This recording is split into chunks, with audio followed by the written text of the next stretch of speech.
We have another sensational show lined up for you. Today's topic on Noon Hour Out of the Box, dementia. Coming up.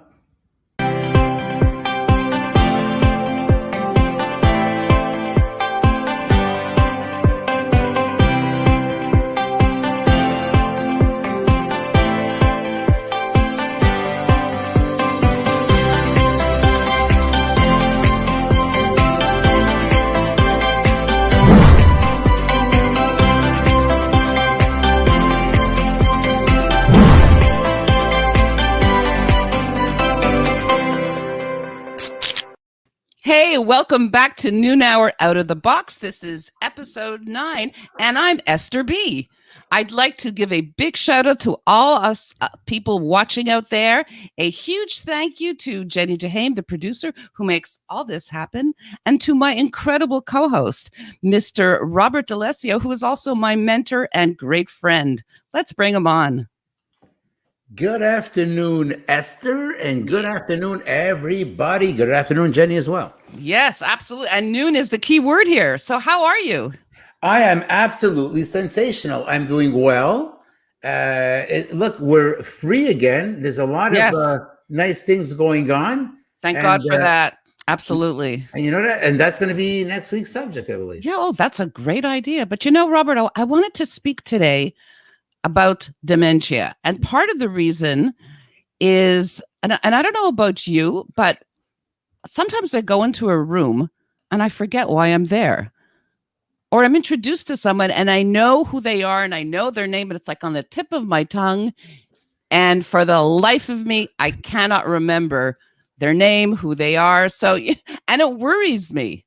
I mean, how do you feel about that? Well, you know what? You are not alone, because the same thing happens to me. I could be at the counter. I need a lemon. And I keep repeating it. I need a lemon. I need a lemon. I need a lemon. I need a lemon. I turn around. I just turn around, grab onto the fridge handle. Lo and behold, what was I here for? I forget. Exactly. Unbelievable. I'm telling you. So it's not, you know, it doesn't only happen to you. It's a recurrent thing. It happens to everybody.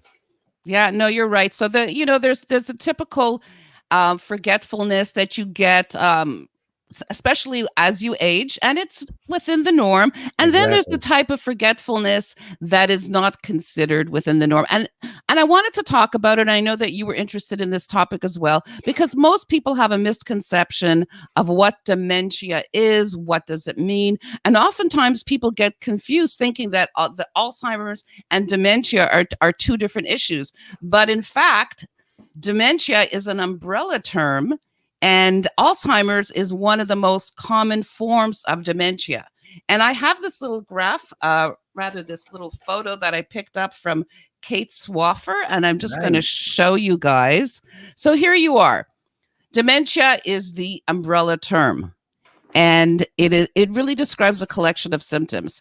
The most common is Alzheimer's, and it shows you that 40 to 70% of people who have dementia have Alzheimer's. There's also vascular dementia, which is more characterized by it's the same in terms of memory issues, but it's more due to small strokes or having a high blood pressure, diabetes. Those are some of the risk factors for vascular dementia. Then there's Lewy body dementia, which about 2 to 20% of people get. And that one is very different in that it causes the patient to have very acute imagination. So they, in fact, sometimes even hallucinate. Unfortunately, I did know someone whose parent had that, and it's quite frightening. There's also the temporal dementia, or they call it frontotemporal dementia, and there's other ones as well, which include Parkinson's and Huntington's, and even some ones related to HIV. So that's interesting to know, because I mean, like most people, I also thought dementia and Alzheimer's were two separate things, but in fact, it is under the umbrella of dementia. That's really interesting. Yeah. So on a personal level, my father had Alzheimer's. He passed away in 2012. Oh, God. And yeah, and you know, he really hid it from us for a very, very long time. He was a very, very bright man, very funny. And he was, he was a very proud man as well. So he did a lot of things, or when he started to have difficulty understanding, for instance, like executive functioning, like balancing his checkbook, he hid it from everyone. He used to always take care of doing the income taxes. He didn't do it for 2 years, and we didn't know. So being as proud as he was, he would try to hide, and he tried to overcompensate, and he had a great sense of humor. And when we would speak to him about, are you feeling okay? How does it feel? And he goes, are you kidding? It's no problem. Every morning I wake up, I have a new wife. And that was like his famous line. Like Wow. he made a joke out of it. But yes. How many divorces did he go through to have all these wives? Exactly. It was very funny. He always made a joke about it. So, we, as a family, we appreciated that aspect of his character, whereas, my mother having a different type of dementia, which I believe is more vascular, it's very different. It's very different. I mean, he was more flaccid. He was expressionless as time went on. And my mother still has a lot of expression. But, she does have... Hi, Esther and Rob from Vincent. Hey, Vincent. Hey, Vinny.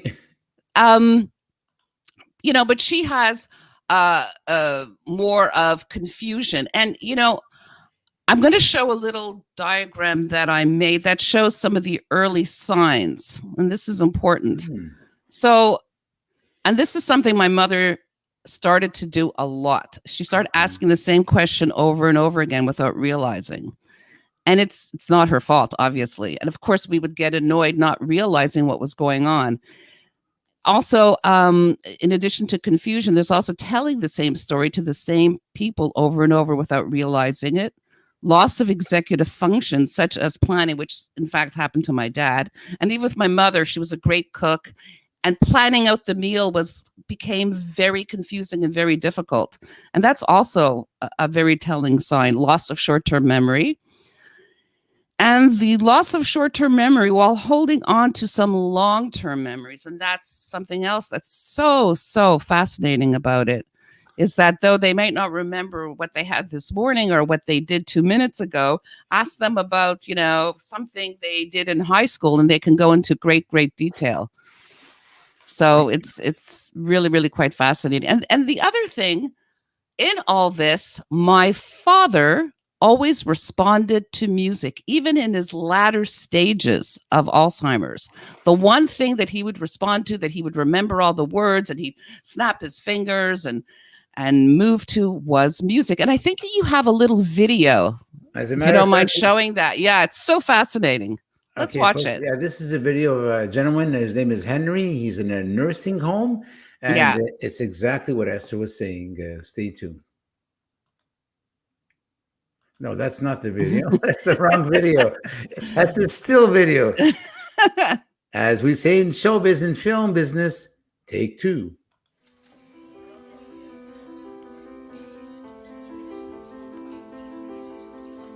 I have one resident that barely opened her eyes. She didn't respond. As much as I tried, I knew her for 2 years. No matter what I tried, massage wouldn't work, nothing worked.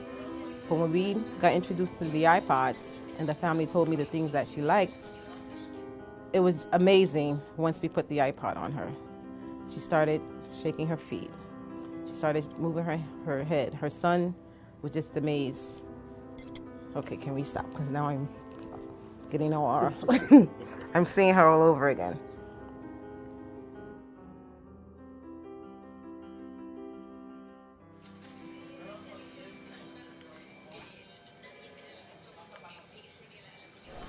Hi, Papa. Hi, Papa. Huh? How you doing? I'm all right. Fine. Wait. Who am I? I don't know. Wait a minute. I don't know. Okay, it's Cherry. How long has he been in the nursing home? Approximately 10 years. He was having seizures, and my mother couldn't handle him at home.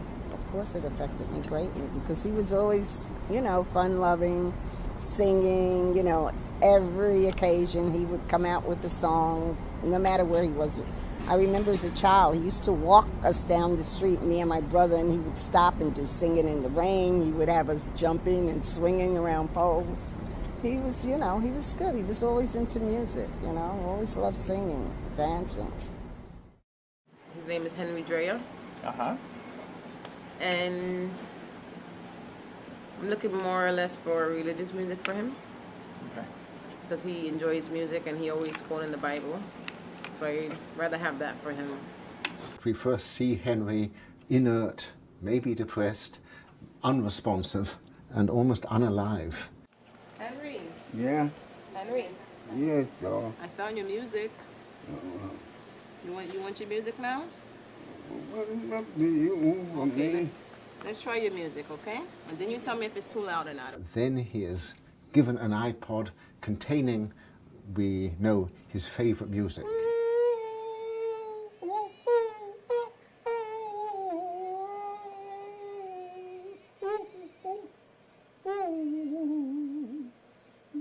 And immediately he lights up. His face assumes expression. His eyes open wide. He starts to sing and to rock and to move his arms, and he's being animated by the music. We had to stop the video because it was we had a shorter version and the wrong video was uploaded. We apologize for that, but we had more information in there. But anyways, Esther, just to say, like you were saying, like your dad, the moment you would put some music on, that's what happens. Yeah, we're going to put the link to that video. It's available on YouTube on Noon Hour Out of the Box fan page, so that viewers can watch the complete video, because it's fascinating. And Oliver Sacks is actually a world-renowned neurologist, so it's quite something that he's there commenting on that. But also in light of this, I just want to talk about the fact that there are ways to that are preventive. But I will say, in addition to that, if someone in your family developed dementia, in particular Alzheimer's, before the age of 70, then there is a definite hereditary factor there. So that's something to take note of. But I, again, put together this little chart, and it shows prevention. And it's simple: physical exercise, keeping your mind engaged, like puzzles and reading, a healthy diet, and staying socially connected. That's very, very key. So there are ways that we can prevent this. And I think, Robert, you and I definitely do that. We keep our minds very active. Oh my God. Have you ever? Yeah, we do a lot of things. We have a lot of outside interests, and we do a lot of social interaction. So, thank God there's that as well. Oh, Esther. Yeah. I hear that coming in. Wait, I think it's... Is it? Could it be? Yeah, it is. It is? Jenny's Fun Facts. Hey! Jenny's Fun Facts.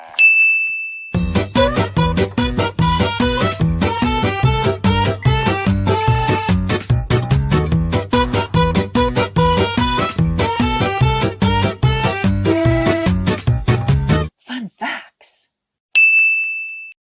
So Jenny's Fun Facts today talks about dementia and COVID, which is something we have not talked about. And it's very, very true. So isolation in the mind of someone with Alzheimer's disease or living in isolation because of COVID comes with a price.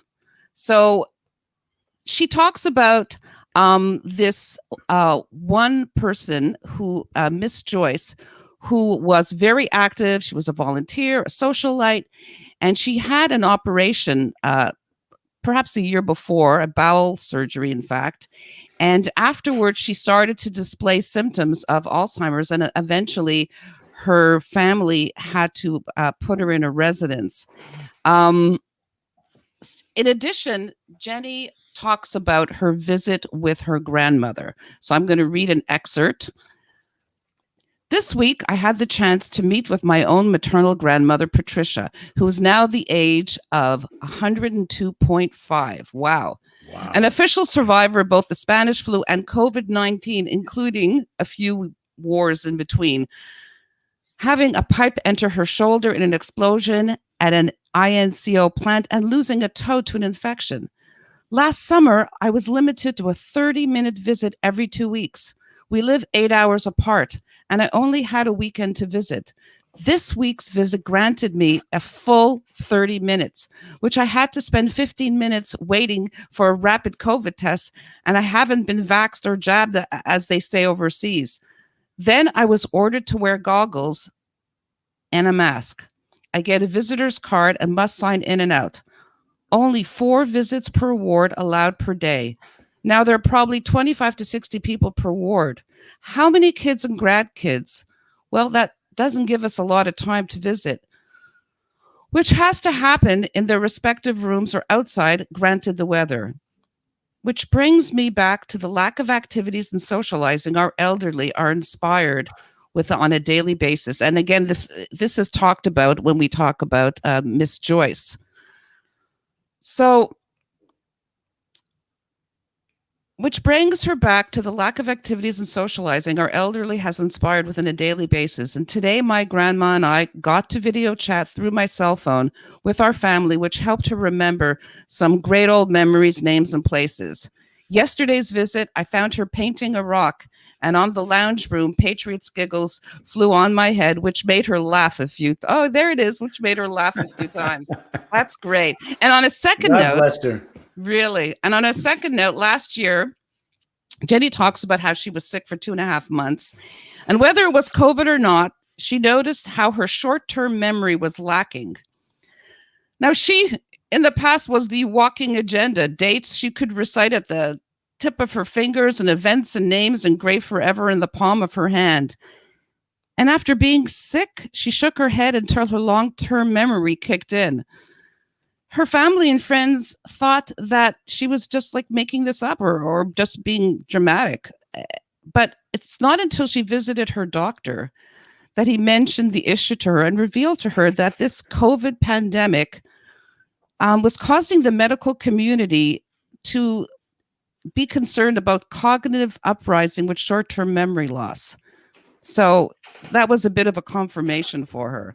So that's really interesting. So there's 2 things that come out of this. Number 1, COVID and how being isolated is not helping cognitive improvements. And number 2, that the medical community is discovering that COVID itself is causing some medical issues with COVID, with short-term memory. We're going to be putting up the rest of this in the description box. Esther, we're running out of time over here. Oh my goodness. Let's go quickly through the poll we had last week. Just show us some of the answers we got, and we're going to have to sign out right after, Esther. Absolutely. So just a quick review. Here were the questions that we asked last week from our noon hour. And here's one of the responses. From Cheryl Siegel from Toronto. She's not guilty because she's a stay-at-home mom. From the number 1 and number 4, she didn't have an imaginary friend. She didn't need one. She had me. That's great. And here's the second one. This one is for you, as it's part of it is in French. Okay, so the French part says they created a game. It's called The Nose. You need 2 people to play. It's like a physical game. To win, you got to touch the other person's nose. So everything's allowed, and the best way to avoid being touched is to hide under the covers. That's great. Thank you so much for all your responses. We really, really appreciate it. Yes, thank you. Vincent says, interesting topic. I've read that dementia does affect certain demographics, more mainly women, because of their longer lifespans and as well as those living in lower income. That's true. There's a lot of truth to that. Thank you, Vincent, for that. Well, thank you, Vincent, and thank you, everybody, for tuning in once again for making this show possible. Thank you to Jenny for producing the show. Thank you to my amazing co-host and wonderful friend, Esther. Esther, next week, the subject is going to be what? Free at last. That's right. We are free. Now that Montreal's gone in the green, there's all these wonderful activities we can get back to, seeing our friends and hugging our family members. Way to go, Esther. Thank you, everyone, once again. And we'll see you next week. Same time, same place, same reason here on Noon Hour. Out of the Box. That's right. Ciao Good for now. night.